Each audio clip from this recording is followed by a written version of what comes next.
Hello, welcome to the Scarlet and Rage podcast. Thank you for taking time to watch today.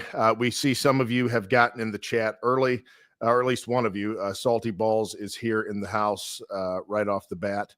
So I know we'll have more jumping in the chat here as people begin to log on.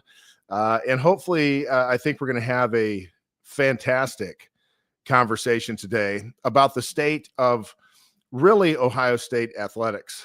This is going to kind of specifically be geared towards the disaster that is unfolding with the 2024 Buckeye basketball team.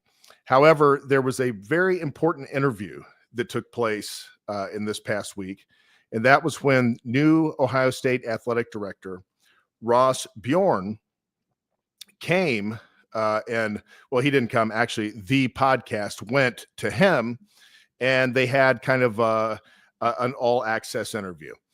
And so he began to share kind of his philosophies and his thoughts. And there were some very concerning things that I took from that interview. And I think it's things that should concern many Buckeye fans. And if it doesn't concern you, you should at least be aware of it, because Ross Bjork's vision of Ohio State football and Ohio State athletics is vastly different than what the last 100+ years of tradition have been. So that should be a fun discussion. Get people's thoughts and opinions on that. Rage, how you doing today? You're looking serious over there. Well, Michael, I guess my weekend was fine. Let me just start off, man. How was your weekend? I forgot to mention this in the intro, but to those of you that may or may not be, if you're new to the show, I am Michael, the voice of reason on this show, and this is Jay, the voice of rage. And as you'll see, if he gets worked up on something, he kind of cuts loose a little bit. But Rage, how's your weekend?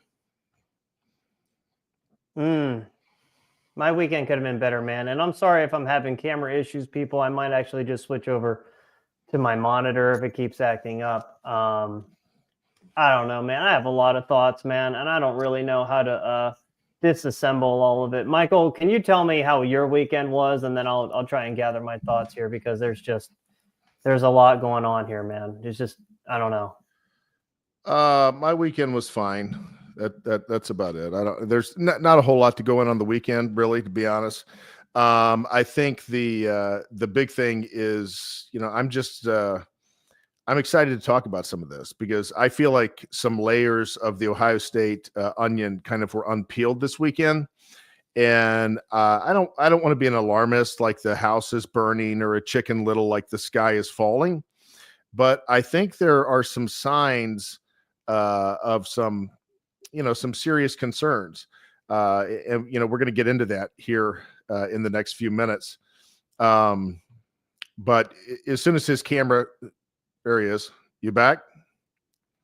I mean, we'll see, man. We'll see. It keeps kind of cutting out on me. All right. Well, next time it does it, just switch to the monitor. Yeah, that's probably what I'm going to have to do. Yeah. I don't know what's going on. Yeah. But anyhow, so first off, I know we're going to get to the basketball, but did you watch or did you listen to this interview with Ross Bjork and the podcast, Jeremy Birmingham and Austin Ward? No, Michael, please. I think I listened to some of it. You can go ahead and let me know what your thoughts are on that interview. All right. Well, even until you get your camera squared away, feel free to respond, Jay. So, I mean, you're welcome to interject. We can continue having the conversation until you get the camera fixed. But I watched the whole interview, and what I saw was, some very exciting things potentially, and also some very concerning things potentially. We have said for a long time, well, we want a AD who does it like they do it in the SEC.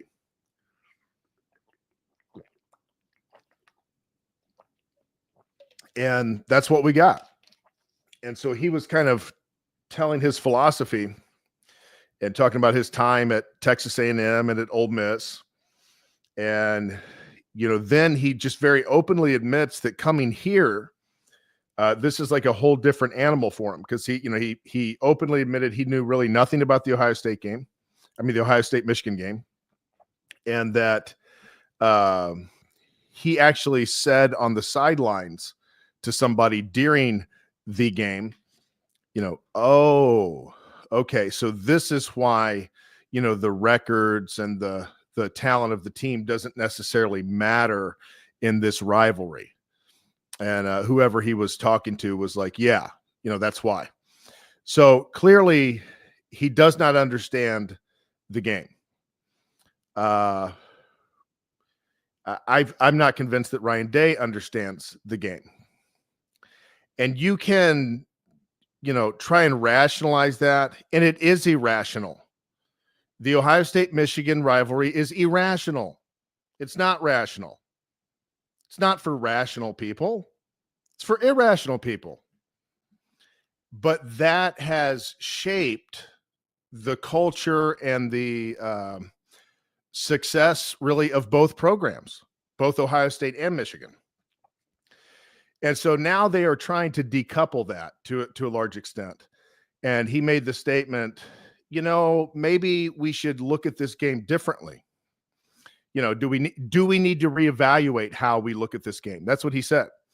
So here's a guy that doesn't understand the game at all, but is now going to ask us whether we need to reevaluate how we look at the game. Well, how about you understand it first, Ross? Let's don't ask us to revisit, the entire tradition of Ohio State-Michigan rivalry because it's inconvenient for you this year, because it's putting pressure on you to potentially fire a coach you don't want to fire. Like let's not try and change the whole context of the game to try and salvage Ryan Day's coaching career at Ohio State. To me, I think that's really short-sighted because here's Ross Bjork's point. Well, the championship is still ahead of us. Fine. Bring me, show me an Ohio State year where we lose to any team from Michigan in the month of November and then go on to have a stellar and amazing postseason. The closest example to that would be the Urban Meyer team that lost to Michigan State in the regular season and then went on and beat Notre Dame in the bowl game. They didn't get to go to the playoffs. It was a really talented team, probably the most talented team in the country, but they did lose to a Michigan team in November and have some positive result. Like in today's landscape, that would have been like a first-round victory in the playoffs. But back then, you could, only 4 teams got in. That's all it was. And so they're trying to reshape it, Jay, that because you got so many more options to get in the playoffs now, that as long as you're getting in the playoffs, it doesn't really matter if you're losing to Michigan because you still have the opportunity to win national championships. And it's like, no, that's not good enough. You lose to Michigan, you win a national championship, and then you try to sell me on that. Until that happens, like, to me, that's just a bunch of nonsense at this point. Michael, I know you asked me how my weekend had gone. And I got to be honest with you, man. I actually had trouble. I had trouble sleeping last night, man.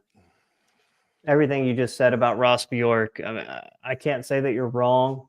I haven't done a deep dive into Ross Bjork like that yet. It's still kind of in his infancy of being the athletic director since he officially took over, I believe, on July 1st. But I can tell you this. I do have a pulse on something, man. Yesterday was just a disaster. Yesterday was a disaster in so many ways, and I'll explain to you why. I don't really know. For the people that aren't basketball fans out there, there's this movie, and I don't even really remember the movie all that much, but it's called Requiem for a Dream. Michael, have you ever seen it, heard of this movie, anything along those lines? No. You know, it was actually shown to us in high school for some class. I don't even know why a movie like that was shown to us in class, Mhm. but it's about these like three people that have like everything going on in their lives. But I don't really remember all the details about it, but like things start to change and go dark. Like they basically all get on drugs. And I feel like yesterday was literally like the end of that movie. So at the end of that movie, like they go from being like very happy-go-lucky people and had a lot going on in their lives, and like one of the characters was Marlon Wayans. He was basically in like prison, being like beat on by a bunch of racist guards and this, that, and the other.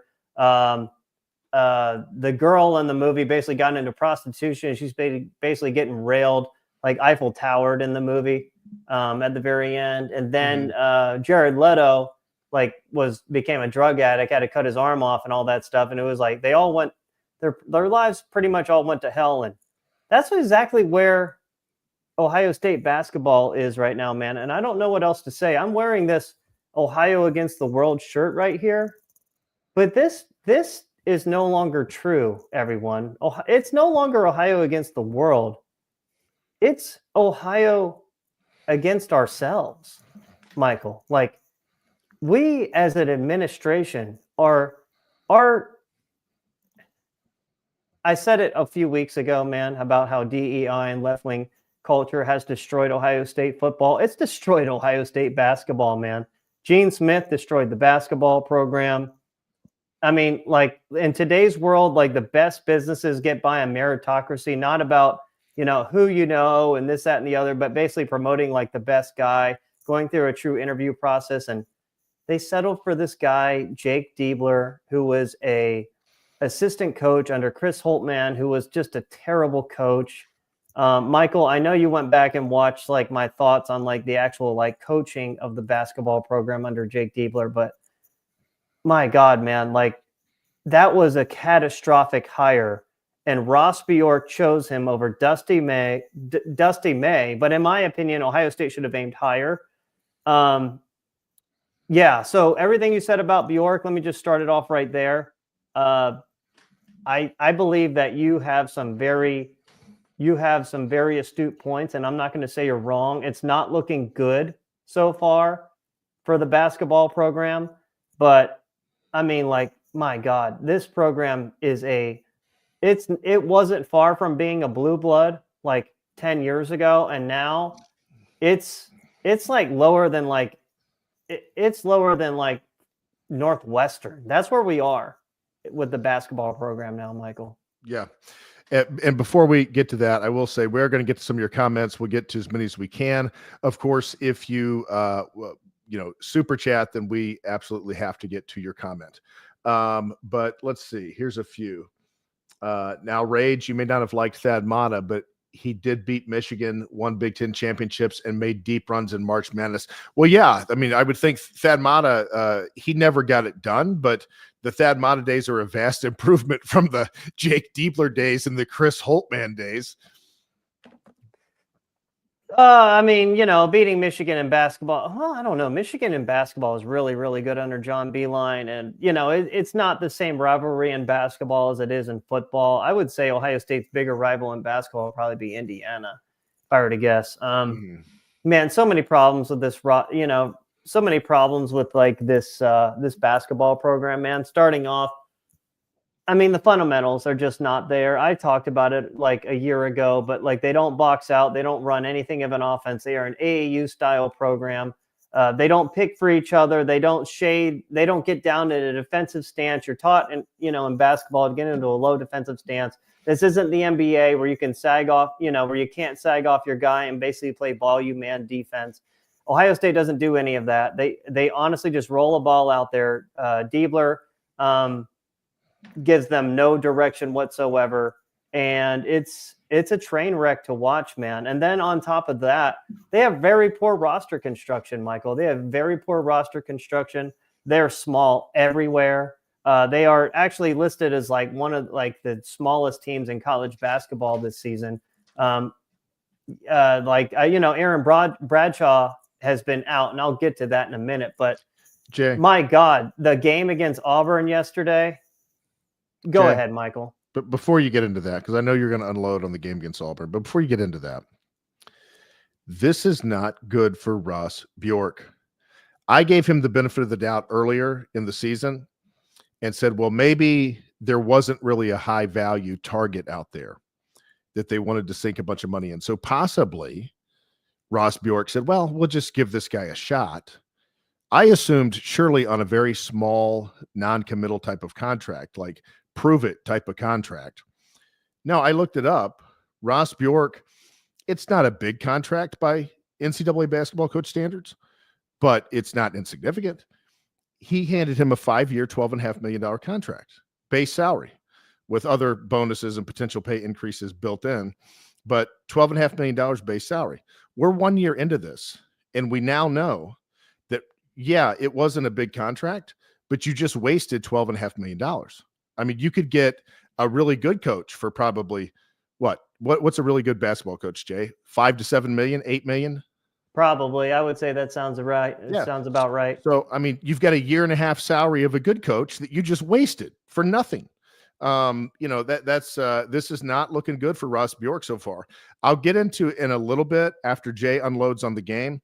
I'm going to get into some of the things Ross Bjork said that I thought were exciting, but the exciting things didn't really outride the things that he said that I thought were concerning. But we'll get into that later. So go ahead. The game yesterday, Auburn, yeah, disgusting. Oh my God, dude, Michael. I don't really know how to put that into words. Like, I mean, Ohio State basically had a train run on them, like backwards and forwards by Auburn yesterday. And yeah, Auburn's a damn good team, and it was in SEC country. But the SEC struggles, man, they continue. 1-2 right now on the season versus the SEC because they beat Texas. About to be 1-3 after losing to Kentucky next week. It's just, I mean, Michael, they lost by 38 fucking points, man. What do you say to that? It was an absolute disaster. I honestly was watching that game, and so there was like three emotions going through my mind. It was anger. It was like laughter. I was like thinking this is funny. Yeah. And it was like aloofness. Like I honestly was like spacing out, doing other things and not paying all that close attention and watching other games. Like who would ever thought that I would be doing that when Ohio State's playing Auburn in basketball? Auburn's the number 2 ranked team in the country, but that's exactly what I was doing. It was such a disaster that I have lost interest. And I'm not going to mix my words on this. But I will say this, I am absolutely cheering for the team to lose every game the rest of the year. I think I'll cheer for them against Kentucky because it's the last non-conference game of any consequence. But I mean, they're so poorly coached. They're so far gone. The roster is so bad. They didn't really hit well in the transfer portal, but it's just, I mean, Diebler is honestly, dude, I compare Diebler or maybe even Ross Bjork at this point. It's almost like comparing them to Dr. Anthony Fauci during COVID. It's like, yeah, you get rid of him, but somebody else just as bad is just going to take their place. It's like, do we trust this swamp-infested administration to fix it? Like, I don't know that we can anymore, and that's why it's no longer Ohio against the world. It's Ohio against the fucking deep state that is Ohio State, against ourselves, man. Yeah. I'm not necessarily going to go to the far links that you do, Rage, as far as the DEI opinions that you have. But I will say there's something deeply wrong, systemically wrong with the Ohio State athletic department, seemingly, with some of the decisions that continue to get made. And you very well may be onto something. I don't discount that there very well may be a swamp of sorts in Columbus that is kind of bogging things up and keeping things from moving forward. But speaking of moving forward, Ross Bjork did give some glimmers of hope of some positive things to come in Columbus that he's bringing with him from the SEC. And that was, he's really emphasizing all of the time and effort and money they're putting into improving the game day experience at Ohio Stadium, making it a more energized, loud type of experience. He was even talking about the types of entertainment you put into the game. You build it into the game to kind of force the fans to get up and scream. Like they know when this happens, this little graphic on the screen comes up, everybody gets up and cheers. And he says that makes for a louder environment. So I thought that was very cool that he was putting time and energy to make it more of a show and a production at Ohio Stadium. Those are the kind of traditions that personally I don't mind letting go.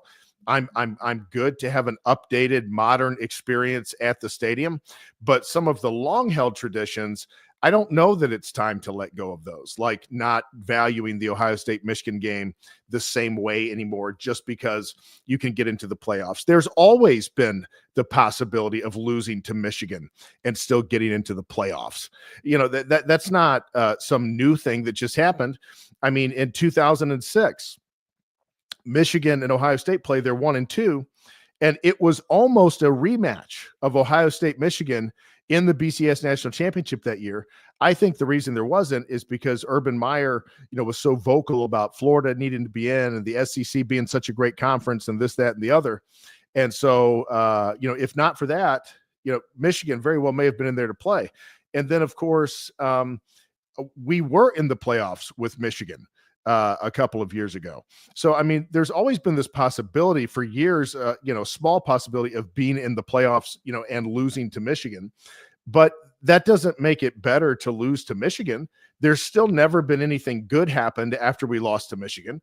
I mean, yeah, we went to the playoffs and lost to Georgia. So what? Like, what a great reward. What an awesome season. We lose to Michigan and then get to go to the playoffs and lose to Georgia. Fantastic. What an amazing year.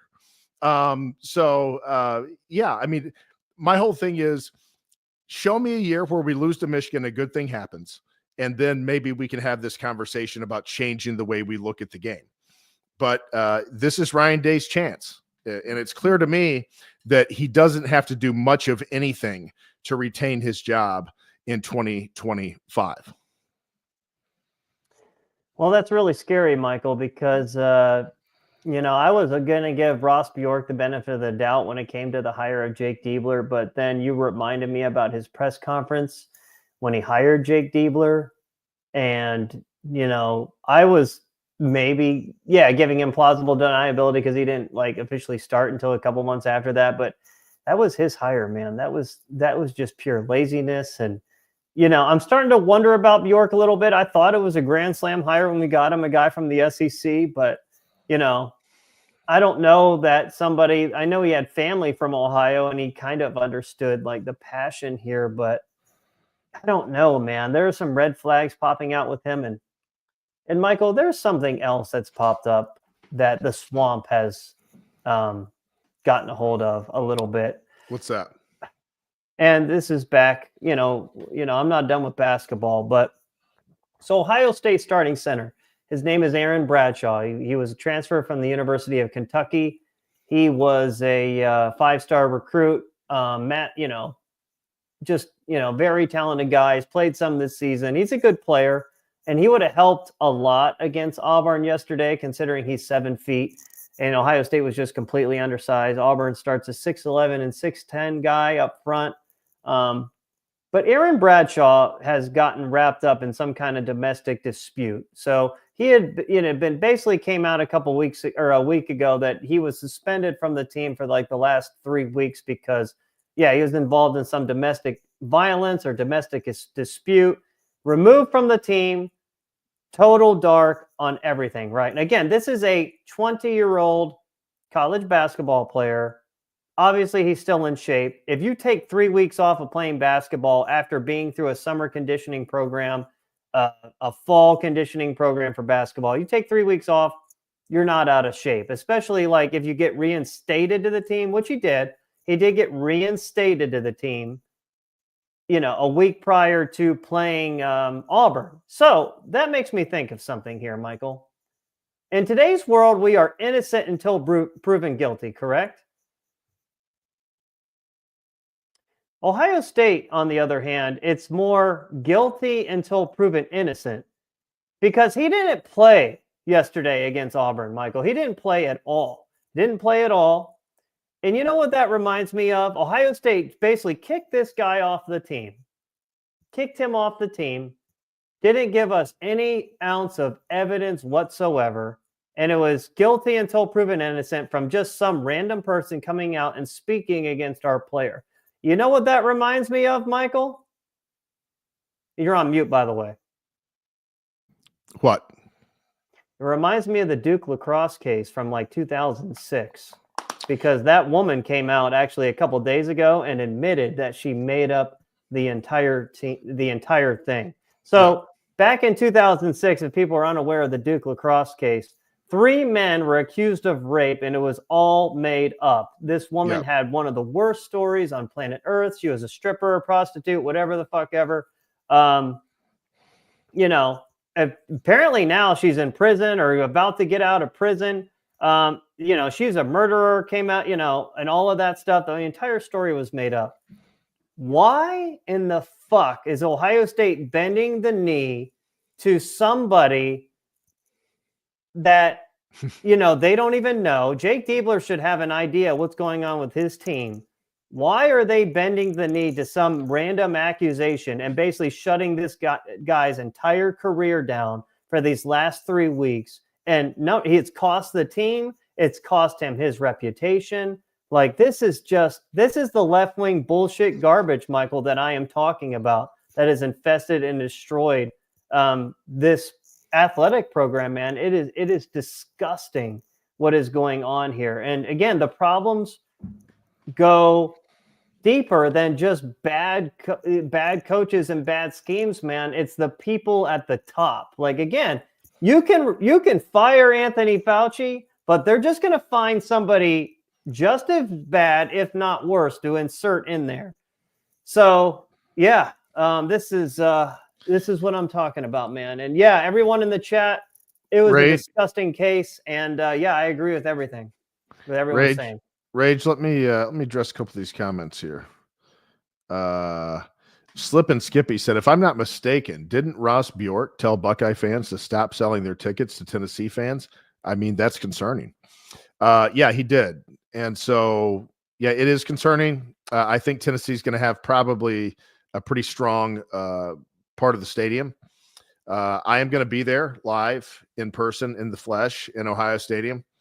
Ross Bjork said some of their new game time plans are going to be kind of experimented with in this playoff game. He said there's going to be pyrotechnics and fireworks and a very NFL type experience. So that should be cool. And they're really wanting a rowdy crowd. And I get that. I get that they want a rowdy crowd. I get that they want people to support Ryan Day. I get it. Understood. That's their message, okay? From a logical standpoint, I can get it. We're 10-2. We got to beat the Vols. If we beat the Vols, we go play a team that beat us by 1 point on their field, and we're playing them on a neutral field now. We might be able to beat them, and then who knows? We're rolling. That's what they're thinking. Okay, fine. Do it. I'll support Ryan Day. I'll scream like crazy for him to beat the Tennessee Vols next Saturday night. I'll be there screaming like a wild man. But Ryan Day's got to beat him.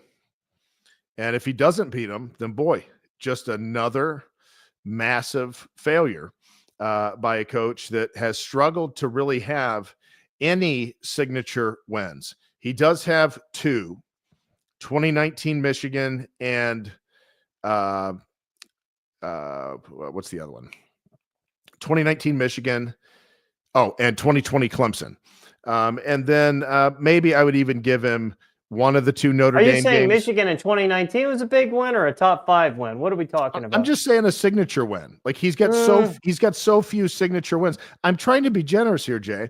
I'm giving him 2019 Michigan and 2020 Clemson, and I'll even give him 2023 Notre Dame, even though I don't think that was actually that great of a win. But so we'll say he's had a few. But I mean, his signature losses are just mounting. I mean, against Michigan and Oregon. Oregon is now a big player in the Big Ten. And the SEC is always a big player. And against Michigan, Oregon, and the SEC, Ryan Day is 1-9.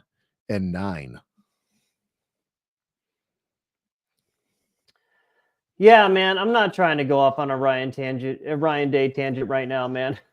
I'm upset enough with the basketball program, and it's just I'm looking at some of the comments here, and yeah, my camera keeps going out. I keep trying to fix it. I don't know why it keeps doing this. I guess Can you just go to the monitor to your computer camera? Yeah, I'm gonna have to just stick to it. I would rather be like have it right in front of me, but I don't know. I'm gonna maybe need a new camera.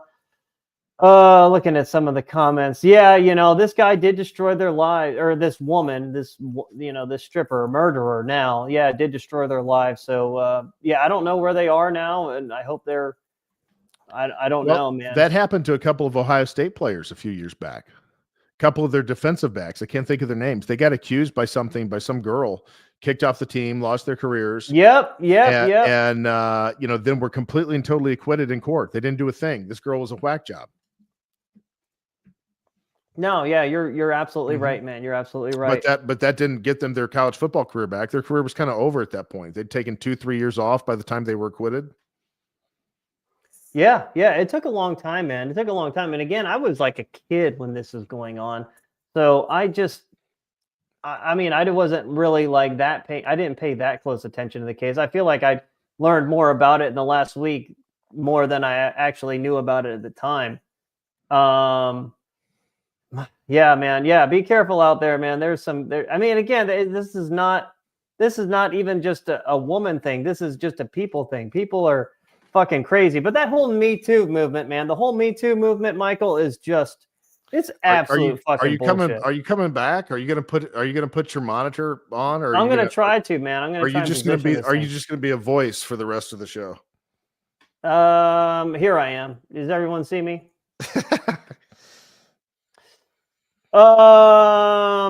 Yeah, okay, yeah, James. Yeah, there was a mere reap. That's right. So yep. That's it. By the way, everyone, this episode is really kind of impromptu. I just want to tell you, everyone, that we were actually supposed to do like a Notre Dame, Indiana, and Penn State SMU preview. But like after yesterday's disastrous stuff, after Ross Bjork's comments and, the hiring of Jake Diebler and the affirmation for Ryan Day, it's all hell, man.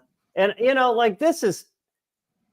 this is off topic, man. But Michael, hold on. Buckeye fans and Michigan fans in the chat, tell your opinion on the comments about Ross Bjork.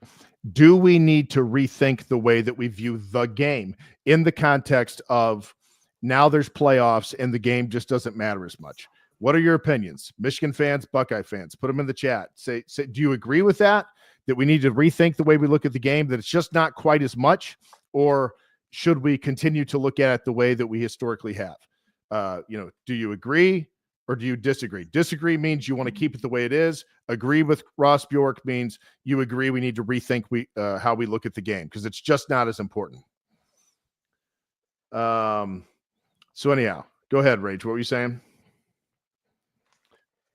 Oh yeah, my gosh, it is the drones interfering with Rage's camera.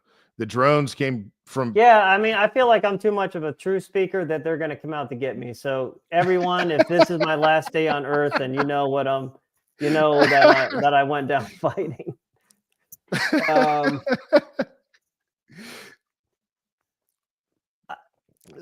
Michael, one thing that actually popped up to me is one thing Ohio State needs to try and do is emulate the University of Tennessee athletic department. Because look at what they're doing. Speaking of Tennessee this week, they are in the college football playoff. Basketball team, currently number 1 in the country. Do I think they're the best team in the country? No, but they're ranked number 1, coming off an Elite 8 appearance. And then their baseball team just won the national championship. Where Ohio State, what do we have to look forward to? Like, our football program is overrated. They're not going to win. The basketball program has been absolutely just blown off the face of the earth, mostly by Gene Smith and Chris Holtman, and now Jake Diebler. Just bad hire after bad hire, and it's just, I don't know how you fix that program. And then the baseball team, they're so bad, you don't even fucking think about them. Does Ohio State even have a fucking baseball team? Like my grandpa would be rolling over in his grave right now, who, he didn't play on their national championship team, but he was 2 years removed from the team that won the title Hey, in baseball. Rage. Yeah, I don't know. I mean, a drive for excellence needs to come back there. I feel like it's gotten fat and lazy. Just the approach to things, it needs to be tightened up. And ultimately, you have to have a football coach who does that in-house. You have to have a football coach that creates the atmosphere in the WAC, in the Woody Hayes Athletic Center. That's where it's driven from.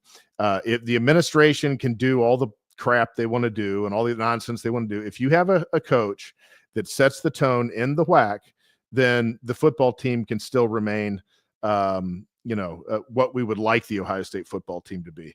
But I just don't think that Ryan Day's that guy.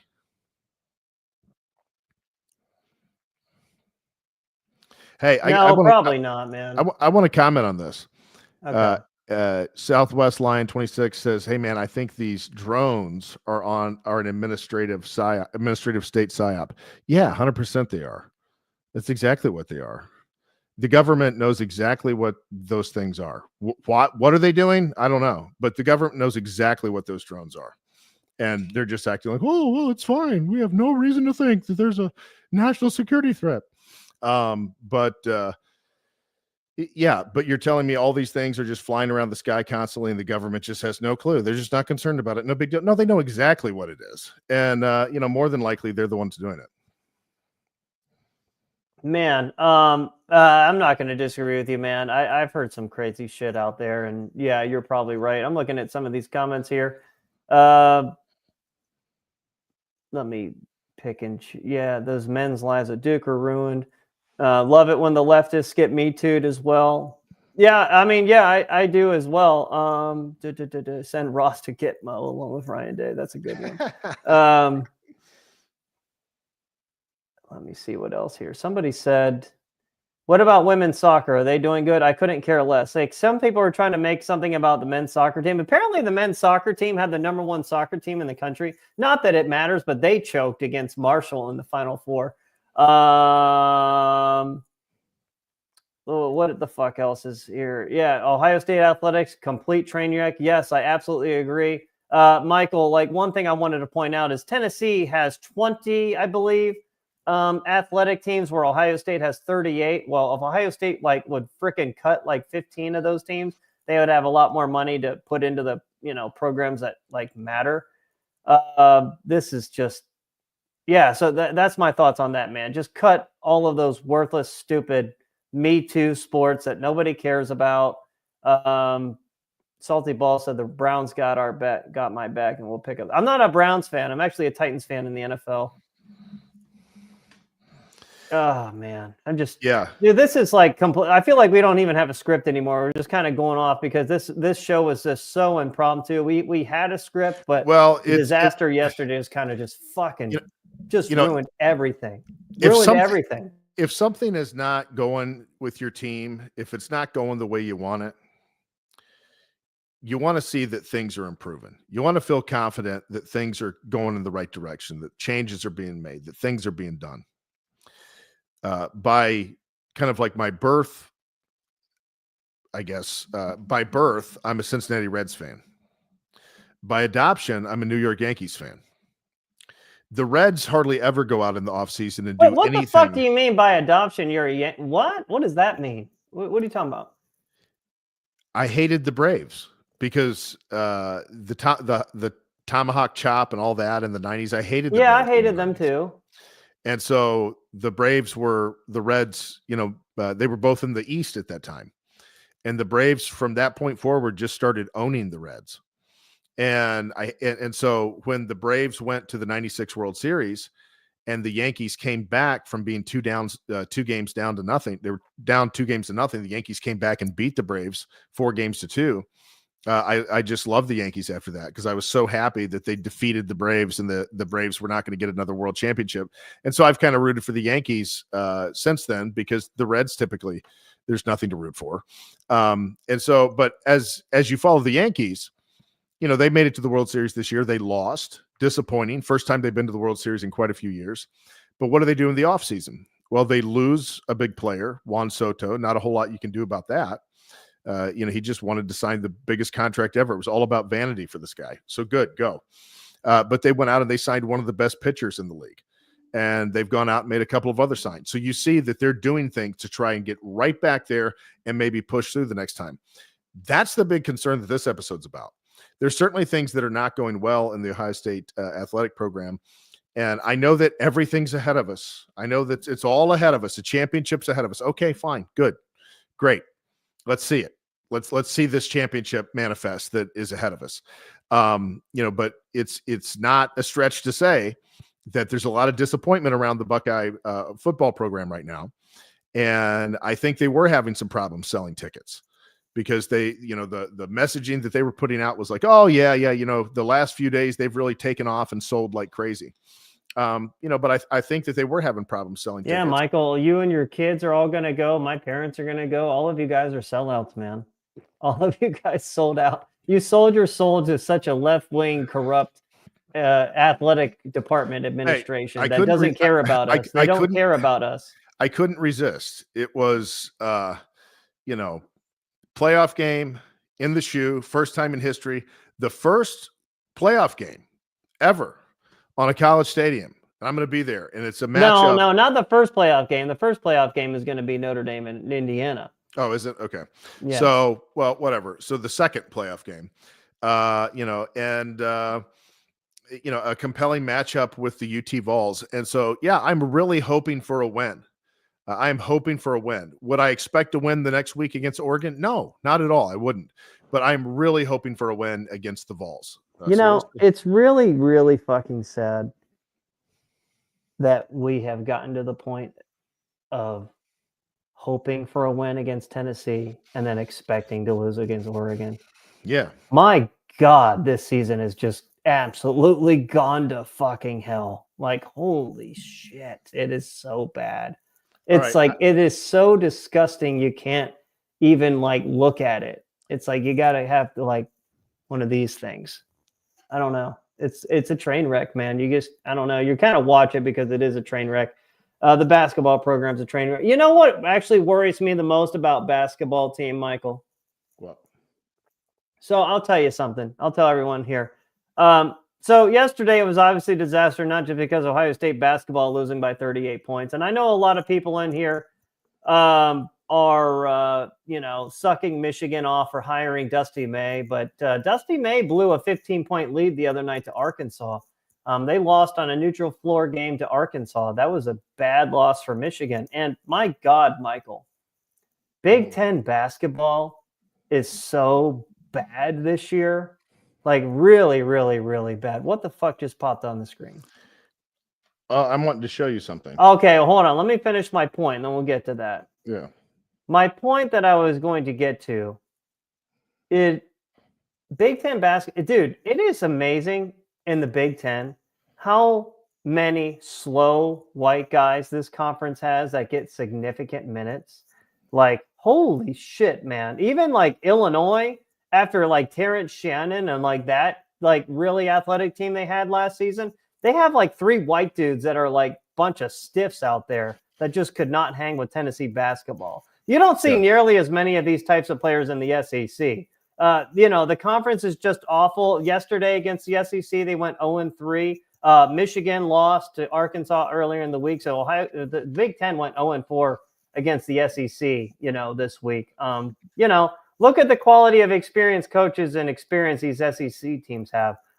Rick Barnes over there at Tennessee had a lot of good prior experience at Texas, and he's at Tennessee now. Look at the way Tennessee is always moving on offense for their basketball team. Illinois isn't nearly as coached as well. And just a beyond disastrous day yesterday for the Big Ten. And I worry that the conference is so bad, Michael. Mm-hmm. I worry that the conference is so bad that Jake Diepler is actually going to win some games and keep his job. There's just too many bad coaches and too many slow white guys littered across the entire conference. The coaching and recruiting both need improved up and down the entire conference, and that's what worries me the most. It's not that Jake Diebler sucks and Ohio State basketball sucks. Is they're not going to get beat bad enough, because I hope they get absolutely obliterated the rest of the year. I'm not sure that they're going to get beat enough to warrant firing him after 1 year. And that is what scares me the most. Yeah. Yeah. Duly noted, Jay. I don't disagree with you. All right. I'm going to show you a couple of good grief. Hey, Michael, I know what you're about to show me, and it's interesting you're showing me this because it seems like you've become a really hated man. Where? On some of these message boards that we're not going to tell everyone what our names are on here, but people are absolutely attacking you, man. Yeah. Well, you know what? I take it with pride because I continue to be right, and they continue to be wrong, and they continue to, strike out and whatever, because Ryan Day continues to do what I've said he does. So yeah, you've seen that here recently. I have, man. I sent you that picture of that one guy saying he was going to kick your ass or something. Yeah. I was hoping that you would challenge him and kick his ass. Well, I'd be glad to. You said you know this guy, right? I knew him. I don't know him anymore. He's a bitch. Like, he's not going to do jack shit. That's what I'm saying. Like, you would probably kick the shit out of him. He's a bitch. Well, actually, most people on there are bitches. Again, these keyboard warriors, man. Me and Michael are not afraid to show our faces. We're not afraid. If you want to fight us, we're not that hard to find. We're not that hard to find. So if you have a problem with what we say, again, most of you on here are really cool, and I seem to like us. Again, I don't really care if you like us or hate us, but we're going to speak the truth. I would say that's fair. Right, Michael? That's fair. All right, yeah. Look, I'm going to show this. And I am going to, we're going to just take a quick look, and we're going to get off here in just a minute because we're pretty much done, but we're going to take a quick look at Ohio State's deep passing game in years past. He's got it. Touchdown. I've watched that play like 10 times. Olave, this play took a while. I mean, the offensive line does a good job. Look how he gets behind Nolan Turner. Behind the safety, got a quarterback who hits him. He underthrew it just a tad, but, he took a shot. He had the arm to take a shot. Yard line, kind of working towards the middle. He takes that crossing route, opens it up for the post, and then Justin Fields shows you the arm. Okay. Let's go on to the next one. That's the same one. Yeah, I know. Next one. Was up under center. Wilson's in motion. They fake it to him. Steps up. Delivers Jay Stroud. It's Olave. Touchdown number 2 for number 2. Buckeyes throwing haymakers. They've blown this wide open. 43-yard strike. All right, one more. Dwayne Haskins, Big Ten championship.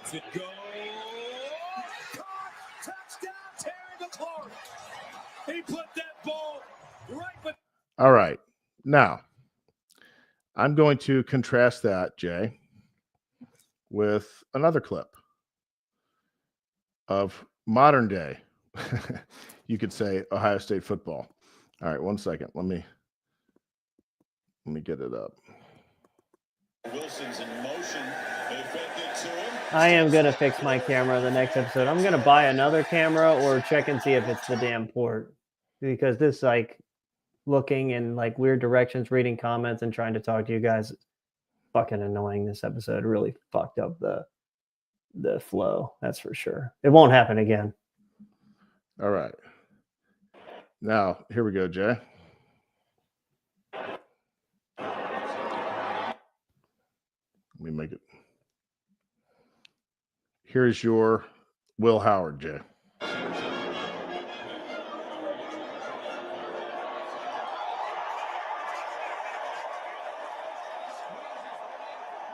All right, so what is your point here, Michael? My point is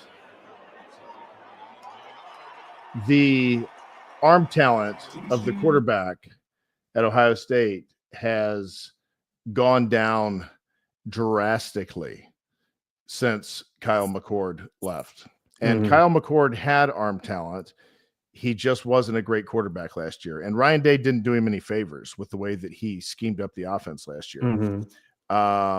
but since him, like I mean, and even last year it was difficult, but Will Howard is just a big drop off arm talent wise from what there has been. And I think that's why the offense has struggled the way it has. I mean, I think that's the bottom line is, I like him, seems like a good kid, but he's just a really limited quarterback. Yeah, I mean, yeah, you're not telling you anything I didn't know. I was the first one to say that Will Howard was a limited quarterback in week 1. I was the first one to say that. I know, and I was just giving you some video evidence to support. I don't need video evidence. I maybe show it to them. You're not teaching me anything I didn't already know. Well, that's what I was doing, Jay. I was bringing it to the audience to show, some of the realities of your observations and just how strikingly different the quarterback position has looked at Ohio State for quite some time. I mean, Troy Smith is in a totally and completely different league than Howard. I think it'd be difficult to say that Terrell Pryor is not in a totally different league than Howard, and neither one being successful NFL quarterbacks. But if you had either one as the quarterback of this team this year, boy, what a difference it would make. So it's not just going back to Ryan Day era. It's going back even beyond that before we've seen quarterback play quite like this. And the amazing thing is how we're told, how great he is. And again, like, I like him. He seems like a nice kid. He's a tough, he tries, he lays it on the line. So, I mean, I respect the kid for that, but, he just is not a great quarterback. And it's like, I've almost believed some of the hype around it. As the season's gone, it's just becoming more and more clear that, he is a game manager and absolutely nothing more than that.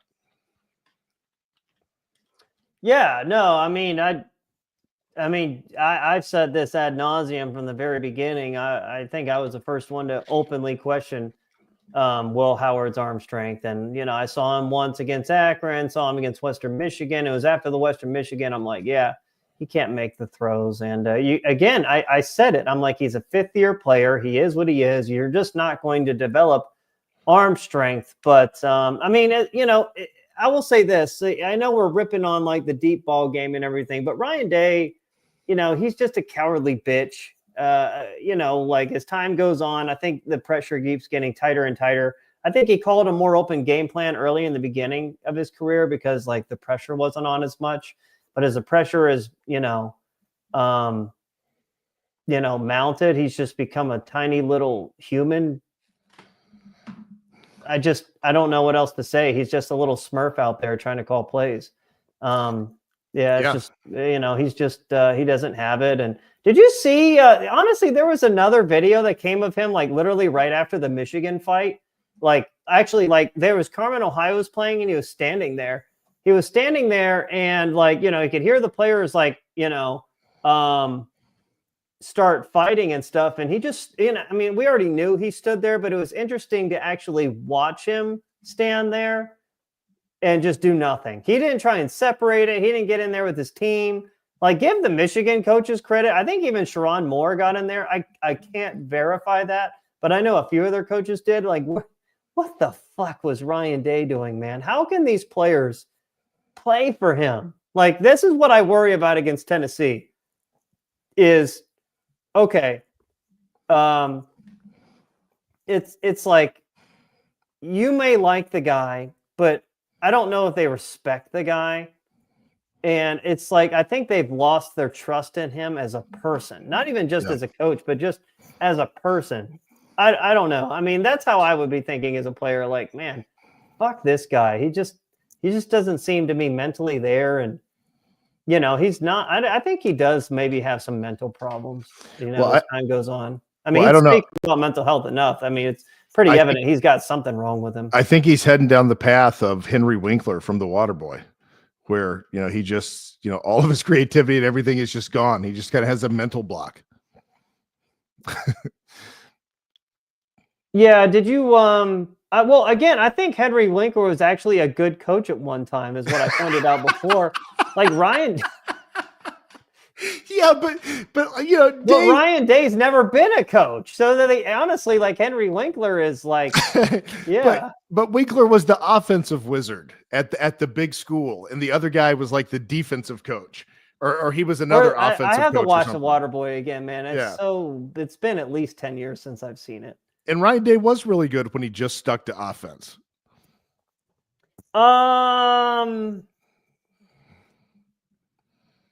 I don't know. I mean, he was good. I mean, it's not like they won a national championship with him. No, but I mean, for example, Yeah, Dwayne Haskins, an NFL quarterback. Yeah, Okay. yeah, and I definitely don't think that the 2017 team would have made it necessarily a deep playoff run, but in today's format, that 2017 team is probably a number 2 seed going into the playoffs, and the 2018 team is a number 1 or 2 seed going into the playoffs, probably a number 1 seed. You know, so you know, those teams could have made a run under this scenario, or done some damage. You know, certainly the offenses were good, but now Michael's gone. I don't know what's going on. Like, everybody is having problems here. Oh boy, oh boy, oh boy. Chat. What are your guys' thoughts on the? Actually, I just want to ask everyone before I bounce off of here. What is everyone's thoughts on the Notre Dame and Indiana game, as well as the SMU Penn State game? Let's hear your thoughts on that. I want to know in the chat.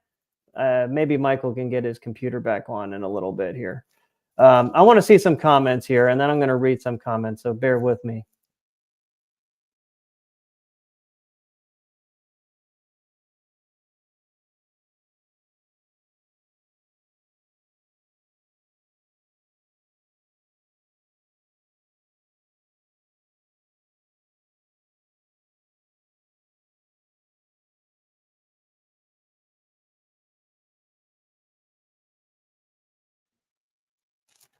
All right, so Shane Cup, you think Notre Dame whips Indiana? Notre Dame and Penn State will destroy both of them. Dr. Detroit will approve the playoffs expanded, in my view. Like Indiana upset. All right, so yeah, I think I'll take Notre Dame. And I was actually like, it's crazy that this episode happened the way it did, because I was trying to scout Notre Dame and SMU for the sake of the conference. But again, Ohio State athletics is just like, again, it's late term abortion type bad. And I just, there's just no other words to describe the athletic programs here anymore, guys. There's no other words to describe it. It's a disgusting, despicable disaster. It's a hurricane of bad news. But yeah, I'll probably take Notre Dame by like 10 points, and then Penn State. You know, I was doing some scouting on SMU, and I think they're going to, I think Penn State will beat SMU by like probably the same 10 points or something. You know, both games are going to be tight for a little while, and I think the home teams will pull it out. Some people, Ohio State is dead, at least dope. Yeah, I try and be as much spot on. Thank you, Wahoo fan. You look like you're a newer fan, so thank you for being here. Hey, Slip and Skippy, man, I just want to point out one thing, man. I know you're hyping up the Steelers all the time, but again, I don't even watch the NFL, but I pay attention enough to know that the Steelers never beat the good teams. And they got blown out today by a good team in the NFL. So there you go with that. Like, the Steelers and Ohio State are kind of like equal in that regard. It's Ohio State football anyway. It's like they both, they're both, you know, they win all the games like they should win, but they rarely win the games against the good teams. So, yeah, I agree, guys. Yeah, the socialists, man, have destroyed our athletic program. But yeah, I wish I would have had more notes for you on the playoff games and stuff. But you know, this was kind of an emergency episode for the state of the basketball program. We'll be covering more basketball in the February and March months. But and by the way, the Tennessee preview is coming this Wednesday. It should be coming on 9:30. I'm going to deep dive into Tennessee and, you know, give everyone here my thoughts on everything volunteer football. I'm going to try and break them down as best I can for you guys and give my honest opinions on things. And yeah, everyone in the comments, you're all correct, man. All correct. So yeah, I'll see you guys on Wednesday live. Should be around 9:30 again. So yep. We know we're gonna. I don't know who I'm picking yet. I need to actually scout Tennessee. I've only looked at a little bit. I actually need to.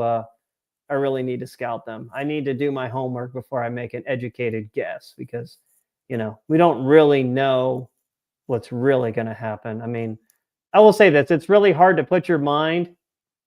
It's hard to put yourself in the shoes of a psychopath because Ryan Day's like essentially a sociopath, psychopath, whatever. He's got mental problems. It's hard to put yourself, you know, in the mind of somebody like that and anticipate what's going on. So, yeah.